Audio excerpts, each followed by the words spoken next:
korban dari perampokan di taksi, yaitu namanya kami samarkan demi keselamatan korban, kami sebut saja Mbak Mawar. Mbak Mawar, selamat sore Mbak Mawar. Selamat sore. Ya Mbak Mawar, sebelumnya saya turut prihatin atas kejadian yang menimpa Mbak Mawar. Tapi Mbak Mawar, boleh diceritakan Mbak Mawar bagaimana persisnya kejadian yang menimpa Mbak waktu itu?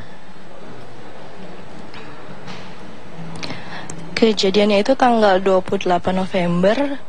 Waktu itu memang saya arah dari jalan kaki dari Pacific Place menuju mau ke depan kantor di Plaza Bapindo. Emang mau pulang, saat itu ketika sudah hampir sampai depan kantor, saya melihat taksi yang ya sering lah, hampir setiap hari saya tumpangi lewat, otomatis langsung saya berhentikan pada saat itu. Ketika naik, memang perasaannya sudah nggak enak ya, karena kok kaca film taksinya gelap banget yang di belakang. Yang saya sadar sih yang di bagian belakang tuh gelap. Gelap, kemudian tidak lama dari saya naik taksi, mungkin sekitar 2-3 menit, dari jok sebelah kanan itu keluar orang, kemudian langsung menjambak rambut saya dan ya mengancam untuk tidak berontak lah.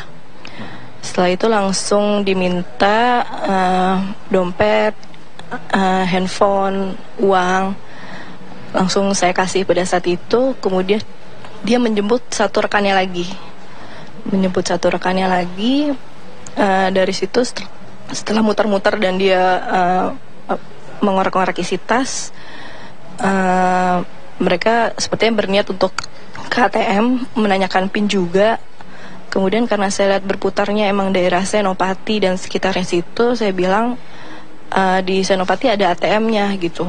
Maksud saya sih biar dia tidak ke mana-mana gitu. Akhirnya salah satu orang turun dengan membawa ATM saya dibawa putar lagi, kemudian dijemput lagi temannya ini naik, terus dia mengembalikan kartu ATM saya. Mengembalikan, kemudian sambil memberi saya kembali uang cash yang tadi dia ambil. Dia bilang itu buat ongkos pulang. Setelah itu, sebelumnya cincin saya juga diambil.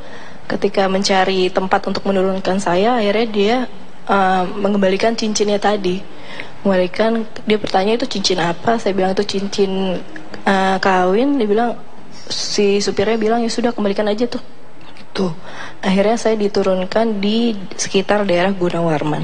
Itu sih cerita singkatnya. Oke, Mbak Mawar, tadi Anda sampaikan bahwa hampir setiap hari Mbak menggunakan taksi. Betul. Kemudian Mbak sebenarnya sudah perasaan tidak enak karena melihat taksi tersebut kaca belakangnya terlalu gelap, tidak seperti biasanya. Kemudian ketika Mbak masuk itu, apakah Mbak sempat melihat ID card dari supir taksi tersebut? Nah, ketika masuk itu karena masih dalam kondisi tidak siap ya, maksudnya baru naik taksi, baru beberes barang yang dibawa, belum sempat. Biasa kan udah agak jalan, memberi kabar orang rumah, nomor taksinya gitu kan. Kemudian biasanya otomatis melihat ke Argo kan. Cuman itu emang belum sempat melakukan itu semua. Orang yang di bagasinya emang keburu keluar sih. Oke.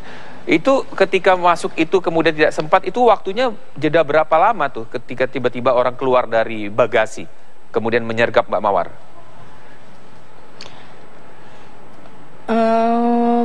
Paling lama 3-4 menit lah, sebentar banget.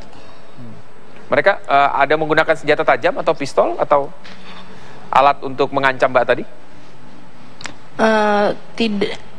Tidak ditodongkan, cuman salah satu dari mereka naruh senjata pistol di dashboard.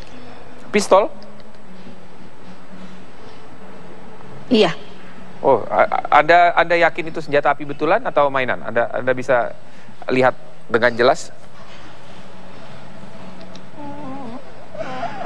Karena gelap, jadi saya karena dalam keadaan seperti itu pasti dalam pikiran ya pasti itu beneran gitu.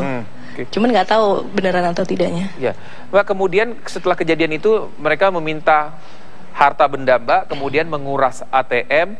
Saat itu ketika menguras ATM siapa yang memegang Mbak? Betul. Apakah supir taksi atau orang yang baru naik tadi di tengah jalan?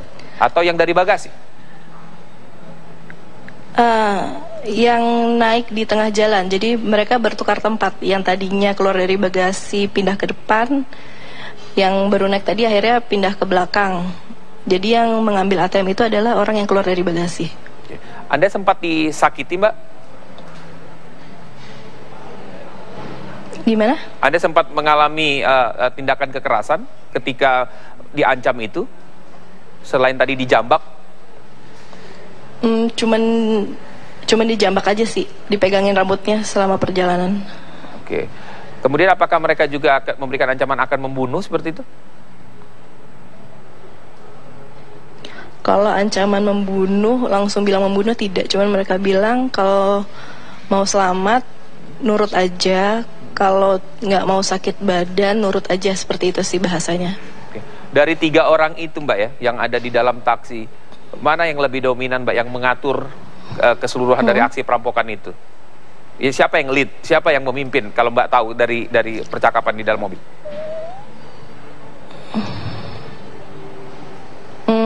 Kalau yang jelas, kalau yang banyak bicara sih sebenarnya yang di sebelah saya. Oke. Kalau yang supirnya cenderung tidak banyak bicara, jadi dia bicara cuma sama rekannya. Yang langsung ngomong ke saya itu emang yang di sebelah kanan sih. Cuman karena saya lihat perawakannya yang supir lebih dewasa, mungkin ya dari dia sih kali ya. Mereka tidak memakai topeng semuanya Mbak Mawar? Enggak pakai tutup apa-apa. Topi pun tidak. Oke. Boleh biar karena masalahnya polisi saat ini masih terus melakukan pencarian terhadap 2 tersangka lain. Apakah Mbak bisa ceritakan ciri-cirinya Mbak dari ketiga orang ini Mbak?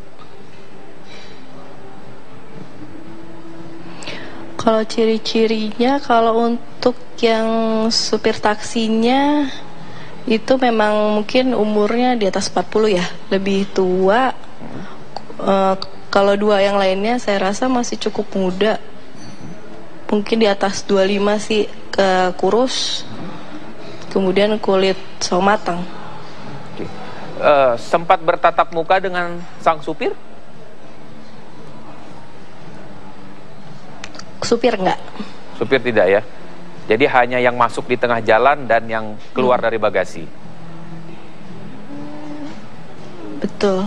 Mbak Mawar sempat melakukan perlawanan tidak Mbak Mawar? Paling tidak berusaha untuk keluar dari mobil, ataupun berteriak, ataupun memukul, atau tidak sama sekali, diam langsung? Tidak sama sekali, saya cuma diam aja nurutin apa katanya. Karena takut kalau melawan malah dari merekanya lebih, perlakuannya lebih kasar takutnya. Jadi saya cuma nurut aja, mengikuti. Boleh tahu kira-kira total kerugian atau barang-barang yang hilang itu apa saja Mbak? Yang mereka ambil langsung saat itu? Yang jelas uang di ATM, kemudian ada 2 handphone. Kalau di total mungkin sekitar 5 jutaan. 5 jutaan. Kemudian Mbak diajak berputar-putar di dalam taksi itu berapa lama Mbak? Durasi atau waktunya di dalam taksi sampai dengan perampokan itu selesai?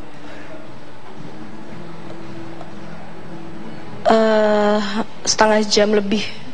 Karena saya ingat naik taksi sekitar jam hampir setengah 10 malam, kemudian saya diturunkan jam 10. Oke, Mbak Mawar, kemudian setelah Mbak diturunkan di lokasinya di sekitar Kebayoran Baru Mbak ya? Di Senopati, betul? Iya, di sekitar Gunawarman. Gunawarman, itu berarti kan tidak jauh ya, masih sekitaran kawasan Kebayoran dari tempat lokasi Mbak tadi naik Mbak ya? Betul. Nah, ketika Mbak diturunkan, Mbak langsung melapor atau bagaimana? Ketika diturunkan itu kan di daerah perumahan gitu ya. Tapi saya sempat harus jalan dulu ke jalan besarnya.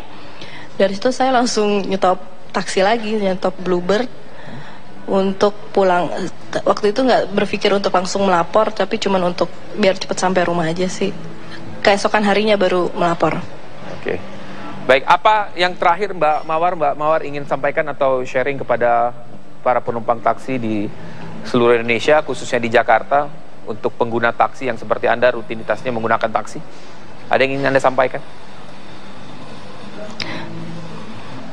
Ya, sebenarnya sih yang pengen saya sampaikan, kadang semua yang standar yang harus kita lakukan, misalnya menginformasikan orang rumah untuk nomor taksi, itu pasti semua orang sudah lakukan ya. Cuman memang tidak pernah tahu kapan kejahatan itu muncul. Jadi salah satunya sih mungkin saya sekarang kalaupun harus menggunakan jasa taksi, mungkin lebih baik ditelepon langsung, jadi dipesan secara online. Jadi sudah terdaftar, sudah jelas dan pasti sudah ada GPS-nya. Ya salah satu pencegahannya sih itu sih. Oke, baik. Terima kasih Mbak Mawar sudah berbincang bersama kami di Kabar Petang. Sekali lagi kami turut prihatin atas kejadian yang menimpa Mbak Mawar. Selamat sore Mbak Mawar.